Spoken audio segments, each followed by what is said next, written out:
વ્યક્તિ આ પ્રકારના કામો કરતા હોય છે એવી બધી જ માહિતીઓ જે એસીબી થી ચૂકી જવાતી હશે, તમારી જવાબદારી છે કે તમે બધા જ વિભાગો પર ધ્યાન રાખો અને એનાથી ઉપર અમારી જવાબદારી છે કે અમારે તમારી ઉપર ધ્યાન રાખવાનું હોય. એટલે તમને સૌને 99% બધા જ સારું કામ કરો છો,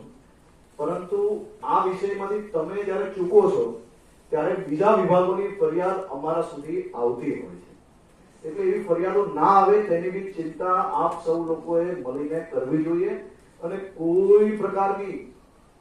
આપણી જવાબદારીને આપણે કહ્યું એમ મુખ્યમંત્રી શ્રી બોલે છે ઓછું, પછી એમની પેન એટલી ભારી ચાલે છે ને ત્યારે પછી મારી પાસે બી કોઈ રસ્તો રહેતો નથી. એટલે આપ સૌને ફરી એકવાર ખૂબ જ સારી કામગીરી કરી છે તે બદલ ખૂબ ખૂબ અભિનંદન. સમાજના જે નાના વર્ગોના લોકો છે એને બી